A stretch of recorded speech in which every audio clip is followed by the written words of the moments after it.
All right, welcome everybody. My name is Pete, and today I'd like to share with you how I use neuroscience to help my clients optimize their marketing and sales. Now, a little safe harbor, I am not a neuroscientist. I am a recovering sales guy with an interest in neuroscience. I started out in a technical role in the graphics industry. Not like graphics design, like graphics inky fingers, production technology for the graphics industry. Then I moved to pre-sales, worked as a pre-sales engineer, still in the graphics industry. A little tip, if a company called Kodak buys the company you're working for, run, right? So I joined Apple, continued on my sales path there, did business development, first for pro markets, and then for iOS and enterprise. I was on board when the iPhone was launched. I saw Apple move from a computer company to a content company and a phone company. First steps in marketing I did with Showpad. Joined product marketing. After that, in different companies, I was in partner marketing and marketing proper. And I've been freewheeling, doing messaging for customers for the past 7 years, 2.5 full time now. If I were to summarize everything I've learned in all of these different roles, it would be this, right? The better story wins. You can have a fantastic product. You can have a great team. You can have an awesome corporate culture and still be beaten to a pulp by a company with a better story, right? So the better story wins. There are no exceptions. What made the flip for me was pre-sales. Pre-sales was the gateway drug. I didn't grow up as a kid when I'm grown, I will be a sales guy, you know. Rejection will be the air that I breathe. It'll be the ocean I swim in. No, astronaut, doctor, tractor driver, pilot, stuff like that. So pre-sales for me was that moment where I went, I could never do sales, to this is a great life. You get to talk to people, wear nice watches, drive nice cars, make a lot of money. Cool, right? So pre-sales was that switch for me. What happened was I was doing this technical work, doing color management, very, very technical, very rare. Local sales teams did not have the expertise they needed to close sales. So they said, well, you know what? We'll fly you around the world. Sign me up. And you can help local sales teams to close these deals. Now that gave me a unique experience because instead of learning from 5 or 6 local sales guys that you work with, I learned from hundreds all over the world. People that were 20, 30 years my senior, that had been doing this job for a long time, that had been trained by companies like Xerox. Remember Xerox? I have a piece of paper and I would like another piece of paper just like it. Right? Fine, if you want that, give us 100 grand a year, we'll put a machine on every floor. But it was a commodity. So everybody else was doing the exact same thing at the exact same price.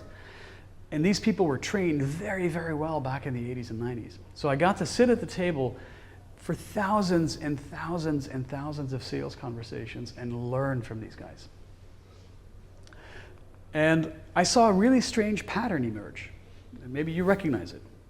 Some salespeople sell and others don't. Exact same product, very similar customers. Right? Some slight cultural differences, but same technical abilities, same maturity, same priorities, same needs, same problems. And some people sell and other people don't. Huh. So I asked myself, okay, what makes a great salesperson? What does a great salesperson do? The first thing they do is they have a baseline of professionalism, right? So be on time, call back when you promise you'll call back, use your Salesforce or whatever CRM you're using. Don't be an idiot, right? The second thing a great salesperson does is build rapport. Build a relationship with your prospect or customer, make sure they like you, make sure they trust you. The problem is these two factors, for me, were influencing factors, contributing factors. They weren't determining factors. Because I saw some people that were not professional that sold a ton. People that they walked into a conversation either hungover or drunk, and they still sold a lot. People that were generally hated by their audiences, and still sold a lot. So there was one thing that they did different from the people that didn't sell a lot. And the difference was, very simply, what they said. It was their narrative. That was the big lesson I learned from all those years in pre-sales. So that's the first key takeaway for the day. Right? Great salespeople change people's minds with narratives. It might be a bitter pill, but you take a narrative to market, you don't take a product to market.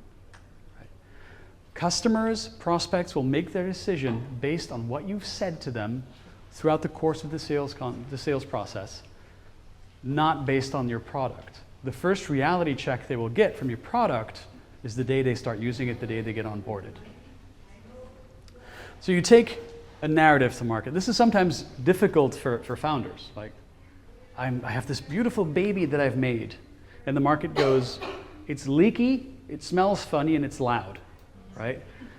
So you don't take your product set to market, you take what you're saying about the product to market. And articulating value is more important than actually creating value. Thankfully, it's also much easier. This is what brings us to messaging. Your messaging is really an expression of everything you say about yourself. And your narrative, your sales narrative, your sales conversation is an expression of your messaging. It's what marketing says to engage an audience. It's what sales says to convince a prospect. And it's what customer success says to retain customers. Now, every company has messaging. Very few companies manage their messaging. It lives decentralized in the heads of your top salespeople and your marketers, etc. It's a core component of your brand. Your brand has three main components. We all know them. The visual component, this is owned by designers, and there's a clear deliverable. It's called the Brand Identity Guideline, and there's ownership for that, right? It's basically determines how you look. Then you've got your tone of voice. This is owned by copywriters. There's a clear deliverable. It's called a style guide, and it determines how you sound. Are you approachable, serious, trustworthy? Are you a bank? Are you a startup? And messaging determines what you say about yourself. There's no clear ownership, right? And there's no clear deliverable. It's very dispersed. And that creates problems. The problems I see at customers, in almost 100% of the cases, there's always an issue with messaging. And it can range from a slow, smoldering plume of smoke to a full-on dumpster fire. Three core failure points for messaging are, first of all, inconsistency. Marketing says whatever they need to say to hit their KPI. Sales says, speaking from experience, whatever they need to say to close the deal. And customer success says, they told you what? Here's the truth. And then you get churn, you get feature requests, you get a harsh reality check. So inconsistency. Not all functions of the company are saying the same thing. Second main failure point is incompleteness. Your customer wants to understand, your prospect wants to understand what you do, what the value is, and you're not telling them everything they want to know. So they will turn to sources that you have no control over. They will turn to what's called a dark funnel. So not your channels. They'll talk about reviews and they'll find information on Reddit or Quora or YouTube or nothing you have any control over. And the third one is it's ineffective. And ineffective is the worst one. Ineffective means you're saying the wrong thing. You're saying stuff your customer does not want to hear.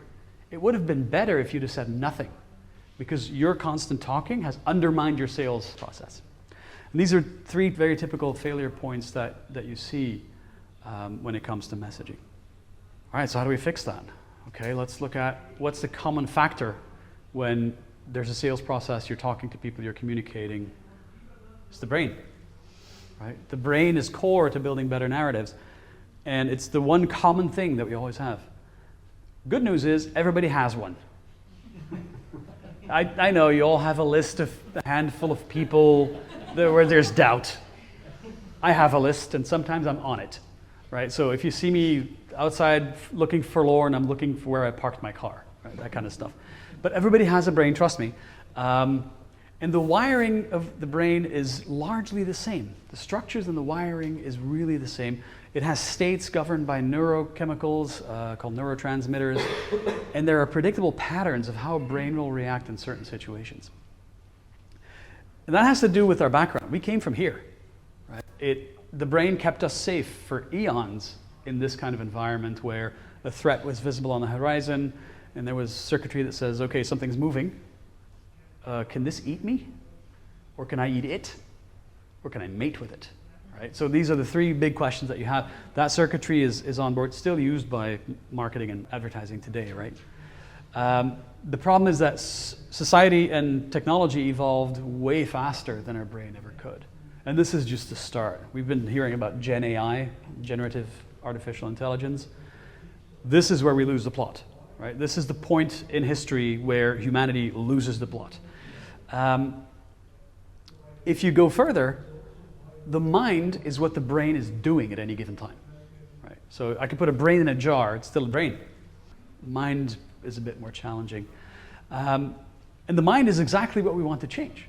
Remember, salespeople change people's minds with their narrative. So we want to influence how people think, we want to influence how people remember, and we want to influence how people decide. Well, we need to have some scientific background for that. So what are we going to use? First off, we're going to use first principles.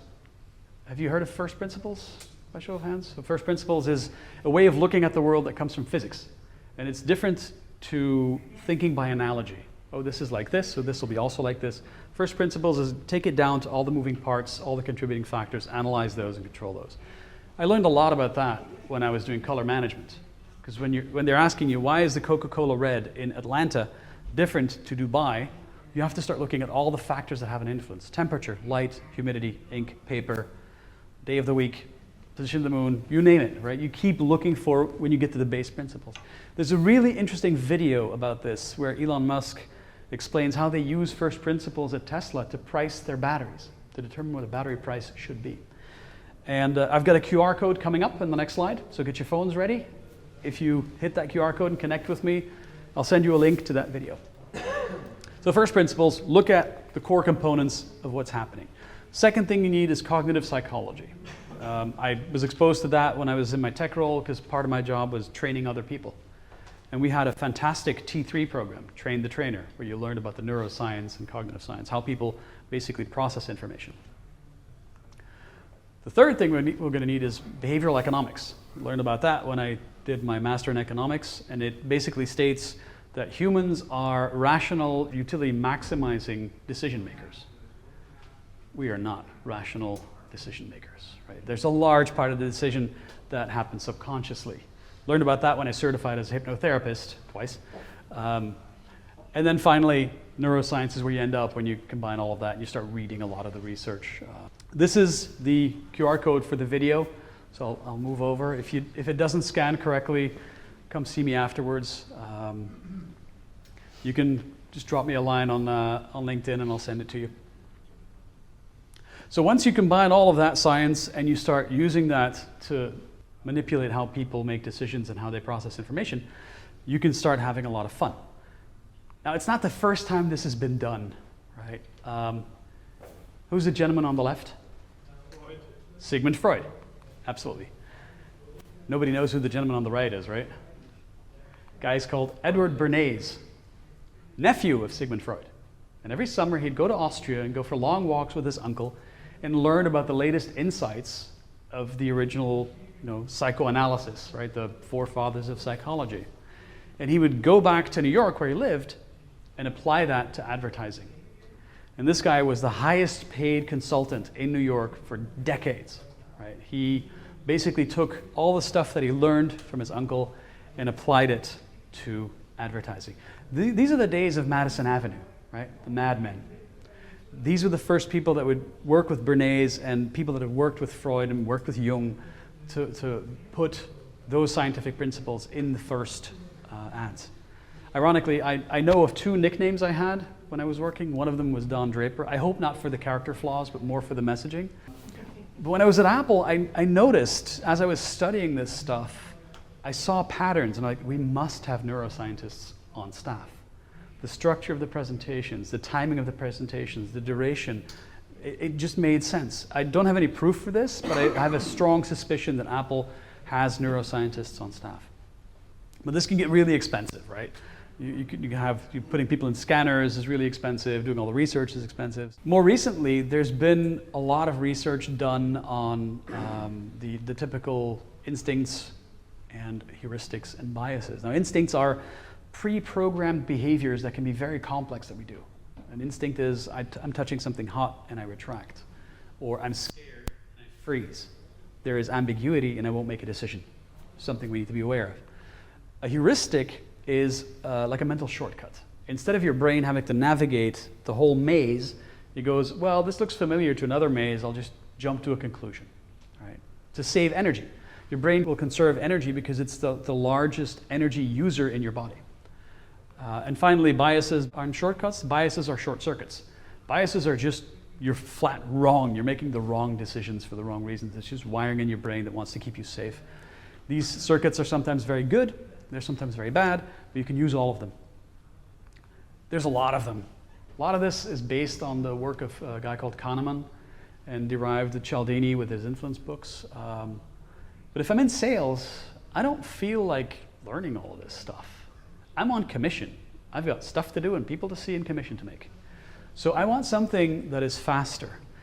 And if I use any of these by themselves, like the bizarreness effect, right, or the Zeigarnik effect.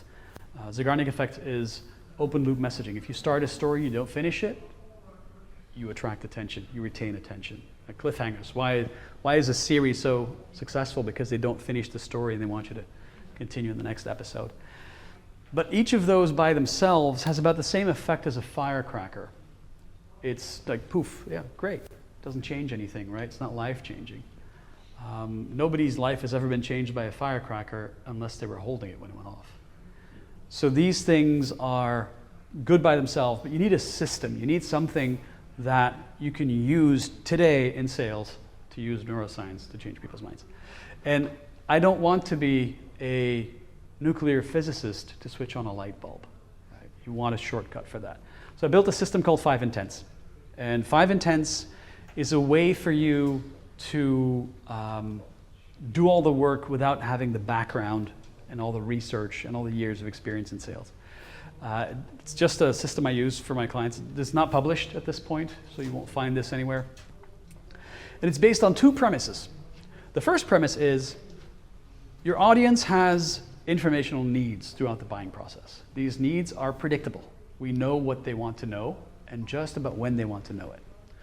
The second premise is you do everything for a reason. When I was in sales, people would ask me stuff. Oh, can you come and help us with ABC 1, 2, 3? Is it going to lead to commission? No, that's your answer.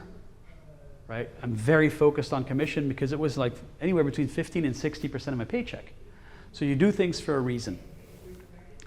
And there's an intent behind what you're doing. These are the 5 intents, right? Fascinate, educate, differentiate, validate, and motivate. And we'll take a deeper dive in each of them. Our first intent is to fascinate. Our first intent is to make them understand, is this important to me or not? I'm scrolling away. Should I stop the scroll or keep going? Should I give this 20, 30 milliseconds of my attention? Can we start a conversation based on this? This is where you earn the right to have a longer conversation with your customer.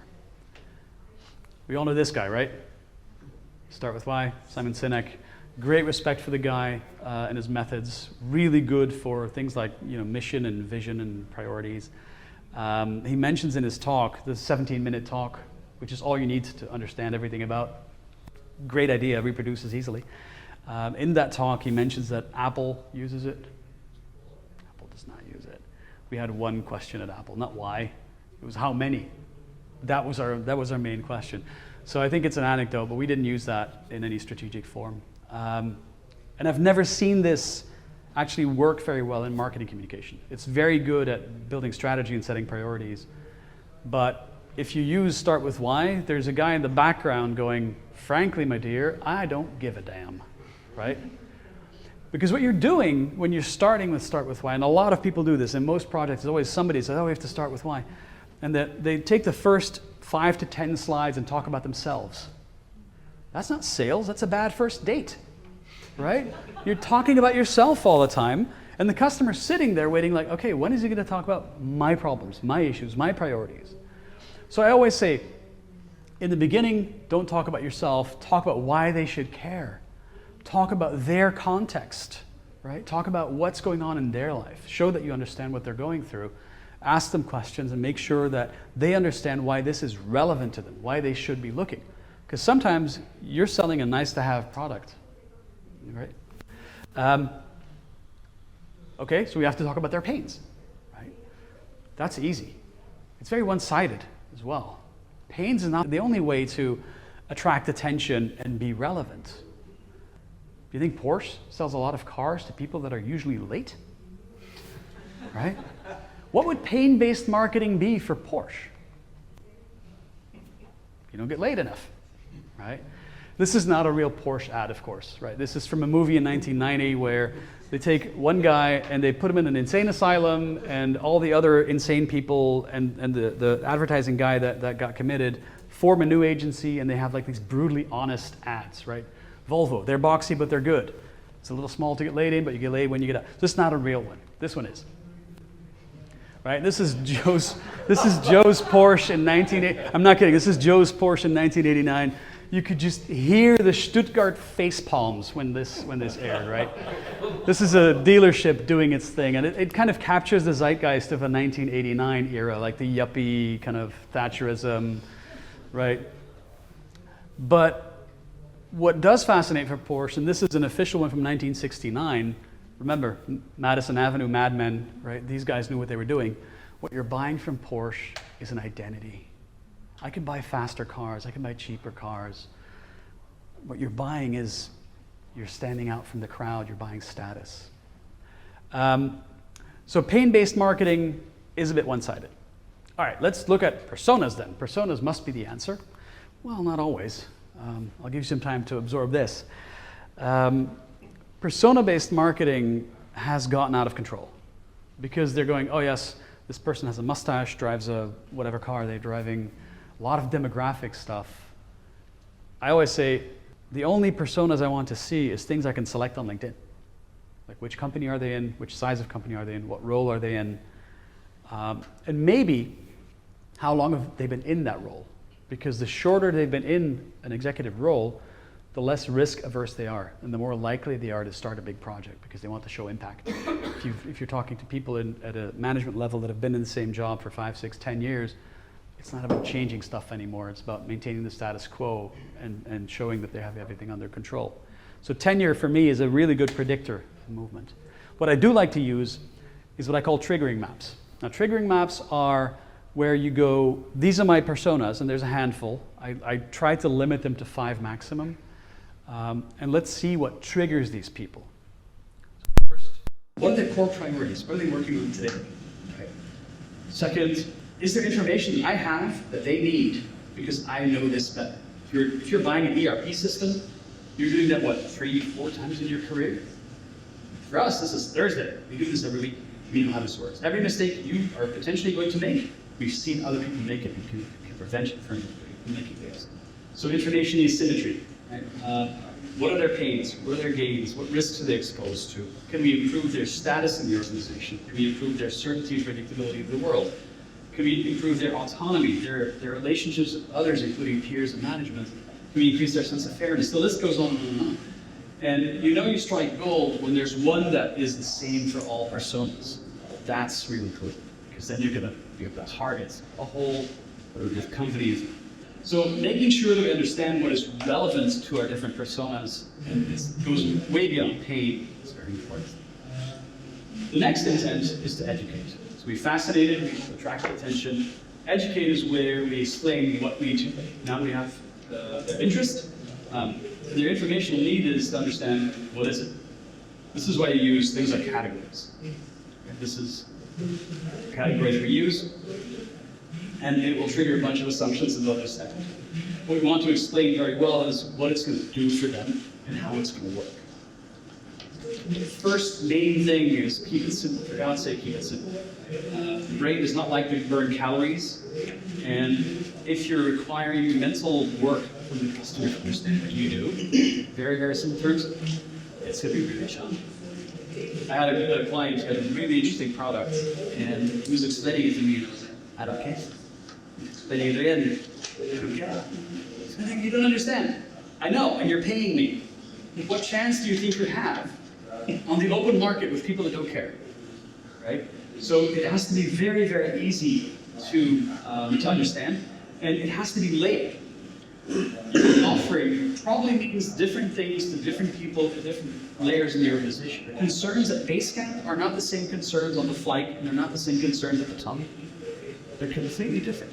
So make sure that you have something for those different layers in the organization. The user, it's all about quality of life, speed, work-life balance. The manager, it's all about processes, ability to execute, growth.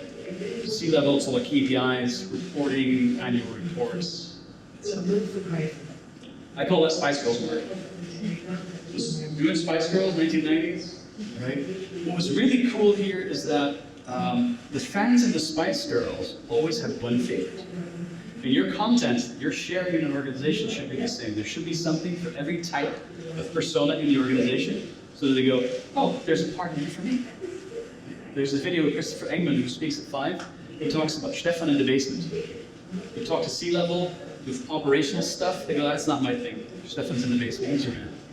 You need to make sure that there's something for them in that as well. So layering messages or Spice Girl marketing, make sure there is something for every layer of your organization. Doing that will also let you create marketing content once instead of 5 times. You keep the deep dives for the deep divers. There will always be people that say, show me your API. That doesn't mean it needs to be part of the standard demo. Right? Give them access, definitely. Let them discover that. Let them go deep if they want. But don't go too far in the initial content. Our third intent is differentiate. So they understand why it's important to understand what you do. Now they need to understand why you're the best solution for them. Your intent is to differentiate. The big question here is, what will they not find anywhere else? If you don't have an answer to that, take a look at your product, because then you're going to find yourself in price competition. So there must be something unique, and your goal here, your intent is to differentiate. Keep in mind that your competitors are not the only enemy, right? You are basically battling the status quo. And I read a statistic somewhere that up to 60% of deals ended no decision. That's the status quo. The status quo is safe, it's predictable. It's not optimal, but it's safe, it's predictable. Children who are abused, when they're taken away by Child Protective Services, will reach out to the abusing parents, because that is less scary than the unknown. Same is true for your customers. You're battling the status quo. You have to introduce a cost of doing nothing. You introduce a danger of doing nothing. You're also not just competing with your competitors, you're competing with alternative ways of doing things. I'm not going to use a database, I have Excel. Not the best solution, but it happens. Also for the status quo, most deals, or a lot of the deals, end in no decision. I think that's like salesperson data hiding. It might be, oh, I haven't talked to this customer in 6 weeks, and I'm afraid to call, no decision, and it's off the train, right? Not speaking from experience, of course. You're also competing with things that are not on your radar, because they're eating budget. Right? You've got a budget for sales enablement, and you've got 1, 2, 3 solutions. You've got a 4th solution, you're going to displace a solution. You're competing for that budget. And sometimes it's not a good idea to say, well, we're going to save you X, Y, Z amount of money. What, you're going to reduce my budget, make my castle smaller? I don't think so. Right? So budget competition is very important. 4th intent is to validate. Validate is this safe? Is this going to hurt me? First thing you need to do is de-risk your offer. But first, do that with car washes. Get your car washed, pay whatever money, and if it rains within 7 days, you can buy it for free. Other companies that do it are Amazon. If you don't like it, send it back. That completely de-risks your offer. You can't really do that with software. You can't really say, oh, no hard feelings, we'll pay you back every last cent. Not after you've done a 3-month onboarding or a 6-month integration. So de-risking is sometimes difficult. What you can do is send trust signals. What you cannot do is say, trust me. That's what a car sale is, right? You can send trust signals. And there's lots of, you can refer to expert opinions. Analysts, journalists, specialists, what do they say about us? Our existing customers, what do they say about us? Is there social proof, logos, stats and quotes? There's a site from the company Martin Baker that makes ejection seats. If you land on their site, their hero section is a big number. It's the lives they saved. And every time somebody uses an ejection seat, the number goes up by one. It's fantastic. This is where your about us and your why is, why you're doing it. These are trust builders.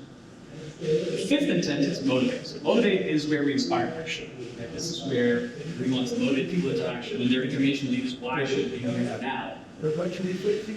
First thing you do is look for inciting events. It's very easy to sell a fire extinguisher to people whose hair is on fire, right? And for Showpad, that was trade shows, right? We moved to trade shows. Because we knew if the customer wants to be ready for their trade show, we have to train everybody. We could do back planning and say, this is your latest start date if you want to be ready. We created urgency. Yes. Also important is the customer likes to know what they signed up for. Give them like a clear process of what happens after the speak.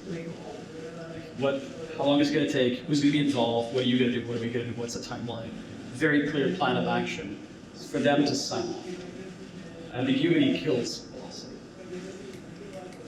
And urgency is a typical challenge. Right? Every company says, like, we're really struggling to create urgency. Urgency is always a function of scarcity. Remember the toilet paper scare from, right? There was never scarcity, there was just a reaction to a perception of scarcity that caused us to jump in our car and go load up toilet paper. How do you do that if you're in software? I did it once where I organized a training. It was a very complex piece of software, had a lot of integration, had a complex API, and I hired an external guy who was really well versed in it, did all my big projects, Coca-Cola, the Airbus solutions. And he said, give a training, 3 to 4 days, and I'll pay for it. And it turned around to all the customers that were doubting, he said, listen, there's this guy doing a training. If you sign now, I will get you 2 seats in your training. I'm not sure he's going to do it again next quarter. But it was legitimate scarcity, but he was not internal to the company. If he was internal to the company, the customer would say, oh, I'll just wait for the next one. Now I can say, well, I'm not sure he's going to do it next time. I would fill up that training every time. I created scarcity.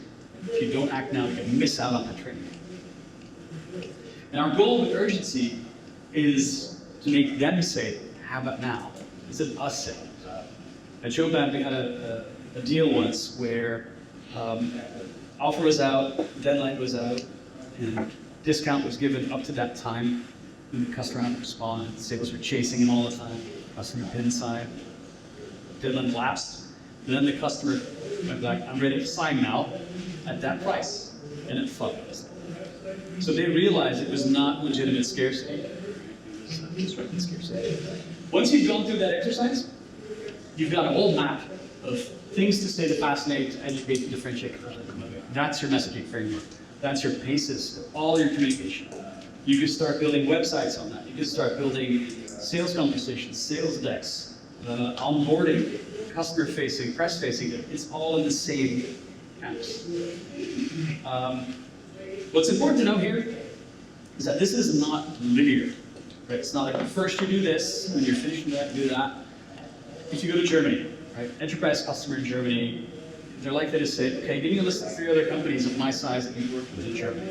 Because they want to know, do you speak German? Are the contracts in German? Are the German courts? They're clearly asking for validation information at the top of funnel. So this gives you an idea of what the information you need is. You can detect it, and you can respond with one of these. And it's almost like a menu. Okay, I understand what the customer wants. They want to understand what we do. They want to know what's coming next. So it's not the funnel. The funnel is a representation of our internal systems. It's basically how it spots. It's not really the funnel for us. There's multiple ways of doing this. Messaging has been built many, many times over. What I found in a lot of the cases, the funnel is one of them, is that they approach the problem like a jigsaw puzzle. Here are the pieces, and there's one way to put them together. And then you've got things like story brand, or you've got an old game, new game, Raskin uses, or positioning from Wolfert. Really cool. but it's a one-sided solution. And sometimes that doesn't work. So I believe that you should approach it like Lego. Say, well, I'm hiring very intelligent people. I'm going to give them the modules to create their own narratives, and they can use them as they see fit. They can detect exactly what they need to say. They can detect what the customer wants to hear now and respond to that with something that we've agreed on as a messaging block. Works really well for a number of companies. Some of them are here. Some of them I was on payroll for. And they are across industries. So it's not just tech. There are industrial companies here. There are small, big networks. You can do lots of things. And this is one of them. This is a project that I recently It's quite satisfying to hear you tell our stories. That's a nice. What kind of slide is this? Is this a motivation slide? No, it's a validation. This is a validation slide, but there's a deeper message here. Within 4 days, which is about the time the project took, spread over a month, I was able to articulate value with the same confidence and conviction as a founder, right? And a lot of companies of that size are struggling to move beyond founder-led sales. Like if this person's not in the room, there's no sale. You always have to get the founder in. 4 days later, and a complete stranger, not even on the payroll, was able to articulate value at the same kind of thing. So, some key takeaways. First off, your story is your strategy. I wish these were my words. Sadly, they're Ben Horowitz, author of Hard Thing About Hard Things, and founder of one of the major investment funds in Silicon Valley. So, key takeaway, your story is your strategy. Second key takeaway, your messaging is the easiest way to fundamentally change your outcomes without turning your company into a building site for 6 months. No retooling, no restaffing, no processes, basically a couple days of messaging, people change how they talk, and all of a sudden your close rate goes up, your bounce rate goes down, right? Your conversion rates go up. Without any changes to your products, without any changes to your organization. So this is spectacular. And the final key takeaway, of course, better story wins. It works for my customers, it works for me. I don't have a website, it's solid. So before we go into the Q&A, I'm here for the rest of the event, so please come see me. I love having conversations about this stuff. If you like, you can connect with me on LinkedIn. If you don't get to talk today or want to stay in touch, feel free to connect with me on LinkedIn. And I sometimes post about this stuff. So with that, let's open for a question. Now I know from experience that Belgian audiences after lunch warm up. So they have 2 questions. Number 1, is this ethical? It can be, right? I'm careful about it. It's powerful, so I have to be very careful about it. My basic concept is if you are hurting other people or the planet in any way, shape, or form, I will not. It's very simple. So there is an ethical component there, but like anything, it can be used for nefarious purposes. The books written by Bernays, they were called The Manufacturing of Consent. It's all about public opinion. He invented the word propaganda. Right? They were prominent in Goebbels' library, the Nazi period. So is this ethical? It can be, definitely here. It can be used for second question we talked about earlier was, does this work 100% of the time? I wish I could say yes. There's a lot dependent on the situation with the customer. Sometimes I'm finished, they hire a new marketing manager goes, everything you've been doing is wrong, it gets shelved, they start. But of course that has no effect. Sometimes you do the messaging, it disappears in a drawer, and it's business as usual. So then that's out of my control. But when you do use it, it does work. People that have done it, like shorter onboarding times, better conversions, easier sales conversations, much easier to brief agencies, right? I've worked with Wallace at Pepper, and it makes having a first session on messaging makes briefing a customer, or the customer briefing much shorter, much easier, much more to the point. So it works under the right circumstances, but in certain circumstances. Any questions from the audience? How do you start? How do I start? So very good question. I like to involve people that are in the room when purchasing decisions are made. That means marketing can be there, but I may ask them to shut up. I want to talk to salespeople and I want to talk to CS, because CS is there when the renewal decision is made and sales is made when the purchase is made. Sometimes I do customer interviews. I do avoid them, because a lot of the decision-making process is subconscious. So when I ask a customer, like, why did you buy this product? They're constructing an answer as they go along. Whereas the salesperson observes the behavior and knows all the stuff that happens before and the stuff that happens after. So first thing I do is a workshop with customer-facing people. These are a couple of hours, and I process them and deliver the first deliverable at the end of the day. And then we iterate on that every week. Maybe about a week between two sessions, because people have their best idea when they're driving or on the toilet or running. So it needs to ferment a little bit, and then they get access to a Google Doc. And then after about 4 iterations, we've got the full canvas done. But it always starts with customer-facing staff and or founders. Usually when founders are not involved or the CEO is not involved, I tend to not start with a project, because marketing is protecting themselves, sales are protecting themselves. It has to be a strategic thing. And it needs to be clear ownership. How often do you think this should be updated in the information that you've got? Very good question. It depends. So the fascination stuff is like all the time. That changes with your market. The educate and differentiate, that's product marketing. That changes with your product. Validate, it's all PR and marketing again, that changes with your company. And motivate, it doesn't really change all that much. So I always say come back to it at least once a year. If you can, do it every season. In the worst case, like do it when you change your car tires from winter to summer. Just take a look, take a quick look. Is this still relevant or not? Because your customers are going to evolve, your sales force is going to evolve.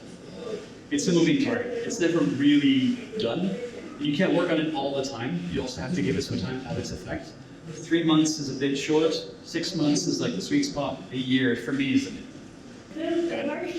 After doing the whole exercise, how do you get the whole sales team to really put it into practice? And we launch it. We launch it like it's a product. Okay. So we have a kickoff. Often that's like the annual sales kickoff, for example. We go, here's the messaging, is everything in agreement? And a lot of the time sales goes yes, because they were part of the process of creating it. So if you do that without sales, sales is going to go, well, yeah, that's just marketing doing its thing again. That wasn't part of this process. They never listen to us anyway. So usually there's no force involved in getting them to use it, because they co-created it. They like it, they see the results immediately. And this is instant. This is instant. You have junior salespeople all of a sudden keeping pace with people that have been in the role for a long time. At Showtime, we call it scaling sales excellence. Take what your top performers are doing, roll that into your messaging, and make it available to everybody. So there's no real coercion or force needed to get people to adopt this. They're nodding as I present it. They go, yeah, cool, I can't wait. And then 2-3 weeks later, they go like, shit, man, it's like having superpowers. It's like having X-ray vision in my customer. I detect an information need, I know exactly what to say, and I can move on with my sales process.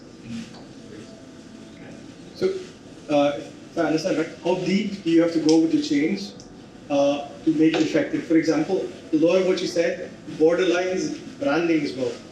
Yes. So how, for example, if it's a big organization with a set tone of voice across the entire group, it's difficult to make that kind of a radical change overnight. So in that case, how deep would you suggest we have to go to be effective? As shallow as possible.